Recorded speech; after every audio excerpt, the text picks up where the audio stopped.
Bonjour les amis pêcheurs. Alors aujourd'hui une vidéo un peu différente. Je ne suis pas au bord de l'eau en action de pêche. Je voulais vous montrer, parce que pour moi c'était temps de changer la tresse, je voulais vous montrer comment bien remplir un moulinet. En effet, on voit souvent au bord de l'eau des pêcheurs avec des bobines mal remplies, soit pas assez remplies. À ce moment-là, lorsqu'ils lancent, le leurre est freiné par les lèvres de la bobine, beaucoup trop freiné, soit au contraire des bobines beaucoup trop remplies avec un foisonnement de la tresse au lancer. Ça c'est beaucoup plus risqué parce qu'en effet on peut avoir des perruques et des casses. Voilà, alors cette vidéo s'adresse surtout à des pêcheurs débutants parce que je pense qu'un pêcheur expérimenté bien sûr connaît cette méthode. Voilà, je vous montre ça rapidement. Voilà, donc j'ai enlevé toute la tresse et tout le backing de mon moulinet. D'abord, il y a une bonne surprise, hein. Vous voyez que sur le Biomaster, Shimano Biomaster, eh bien, voilà, j'ai aucune trace sur la bobine, hein. Aucune trace d'oxydation, rien du tout, alors que la tresse est là depuis un petit moment. Et puis je pêche pratiquement tous les jours. Alors je rince mon moulinet, c'est sûr, mais souvent sur des bobines de moins bonne qualité, on trouve quand même des traces d'oxydation. Et là, on peut voir qu'il n'y a rien du tout. Donc ça, c'est plutôt une bonne nouvelle. Donc là, le moulinet est prêt. Il est prêt à recevoir la nouvelle tresse. Alors, je vais avoir besoin de la tresse. Alors moi, c'est une Dagesie en PE06 pour le type de pêche que je pratique, et il va me falloir un backing. Alors le backing, c'est pas la peine de prendre un fil très cher.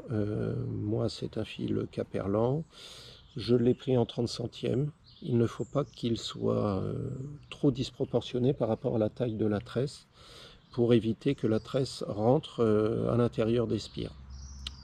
Voilà, donc un backing pas cher et une petite tresse. Alors on peut prendre de la Power Pro, on peut prendre ce que l'on veut. Moi j'ai l'habitude de prendre de la Dagesie, c'est une tresse qui me donne entière satisfaction. Voilà. Donc ce que l'on va faire d'abord, c'est commencer par mettre la tresse sur la bobine.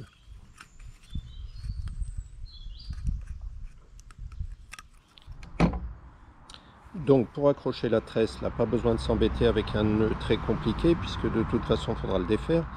Donc on va juste faire un petit nœud simple, hein. Voilà, hop. Voilà. Et puis on va mouliner donc la tresse. Alors moi là il y a 150 mètres de tresse, donc on va mouliner gentiment les 150 mètres de tresse. Voilà. Donc j'ai fini d'enrouler mes 150 mètres de tresse PE06. Donc on s'aperçoit, hein, si on regarde, là bien sûr ce n'est pas suffisant. Donc d'où la nécessité de mettre un backing pour que ça arrive vraiment au bord de la bobine, au bord des lèvres de la bobine. Voilà. Donc je vais relier maintenant à la tresse le backing. Voilà, donc j'ai fait mon nœud de jonction entre la tresse et le backing en nylon. Alors là, je n'ai pas fait un nœud qui passe très bien dans les anneaux, hein, puisqu'il sera en fond de bobine. J'espère un jour le voir sortir des anneaux, mais là, ça voudrait dire que j'ai pris un poisson de belle taille pour sortir 150 mètres de tresse. Pour l'instant, ça ne m'est pas encore arrivé, hein. Donc j'ai choisi de prendre le nœud Greener double. Voilà, un nœud très facile à réaliser. Vous pouvez le trouver sur internet. Voilà, et puis maintenant je vais enrouler le backing en nylon. Voilà, donc là j'enroule donc mon backing en nylon 30 centièmes. Bon, alors voilà, c'est terminé. Donc là j'ai rempli avec le nylon. Et là en effet on voit que si je mets au-dessus, on ne doit pas voir le nylon qui dépasse. Juste au-dessus de la bobine, le nylon doit être affleurant, mais ne doit pas dépasser, on ne doit pas le voir lorsqu'on regarde la bobine du haut. Bon, alors là, bien sûr, vous allez me dire, il y a un problème, parce que là, du coup, je me retrouve ici, avec le nylon qui sort de la bobine. Donc là, il y a deux solutions. Soit on a la chance d'avoir une deuxième bobine, identique, et à ce moment-là, c'est très facile, il suffit de faire l'inverse, j'enlève ma bobine.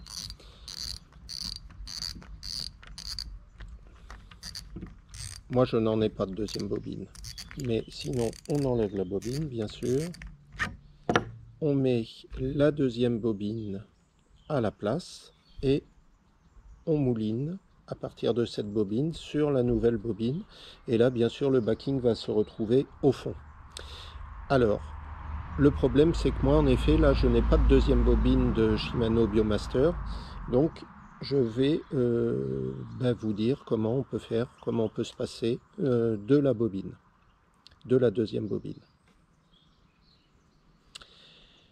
Donc pour cela, il va falloir en effet enrouler le backing sur une bobine vide. Je vais l'enrouler à la main jusqu'à revenir sur la tresse. Donc là, c'est tout bête. Je mouline, j'enroule mon backing sur une vieille bobine vide. Bon là j'ai pris la bobine de la tresse, hein. Voilà, et là je vais enrouler le backing. Voilà, j'arrive à la fin. Bon là j'ai remis la bobine, j'ai ouvert le pick-up. Bien sûr, si vous avez un autre moulinet avec une bobine vide, vous allez gagner du temps en moulinant sur la bobine du moulinet vide. Là je l'ai fait à la main, voilà, donc je continue.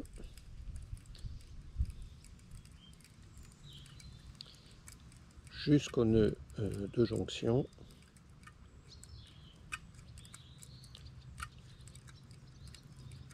Alors j'y suis presque, je vois la tresse arriver. Hop. Voilà, là j'y suis. Je vais donc couper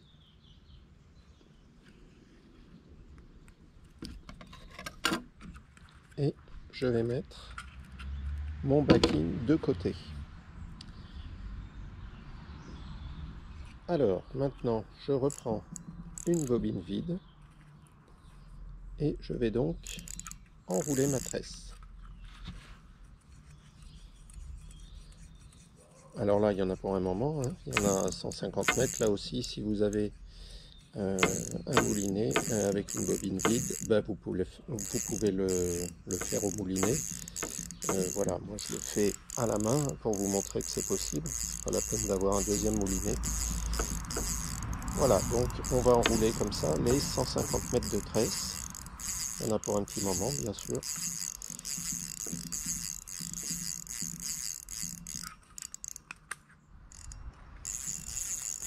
Voilà, alors j'arrive au bout. C'est sûr que c'est plus simple si on a une deuxième bobine, hein, parce que là c'est un peu long. Mais c'est vrai que les deuxièmes bobines sont souvent assez chères. Voilà, là je suis arrivé au bout. Donc je vais couper ici ma tresse. Tac. Voilà. Et maintenant, vous avez compris ce que l'on va faire. Vous avez deviné, je pense. Je vais remettre le backing qui est là. Je vais le remettre sur le moulinet. Voilà. Donc le backing va reprendre la place en fond de bobine. Et ensuite, je viendrai rajouter ma tresse. C'est tout simple. Voilà, alors j'ai fixé le nylon sur la bobine. j'ai mis le nœud plutôt en bas de la bobine et puis maintenant je vais enrouler mon backing. Voilà, j'arrive en fin de backing. Je dirais qu'il y en a une bonne centaine de mètres d'après moi. Alors, il ne reste plus qu'à joindre la tresse avec le backing. Donc là, je fais un nœud greener double, c'est-à-dire je passe dans la boucle au moins une dizaine de fois pour la tresse, 12 fois même c'est bien.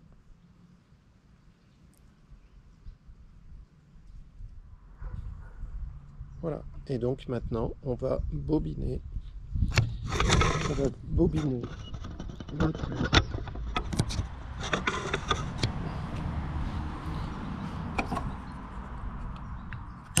Hop, voilà.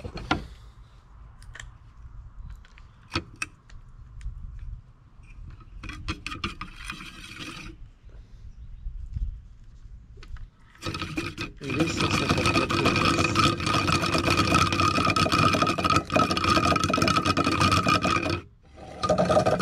Voilà, donc j'arrive à la fin, j'ai tendu la tresse, c'est pas la peine de se brûler les doigts, on la tend modérément. Voilà, donc là je suis en fin de tresse.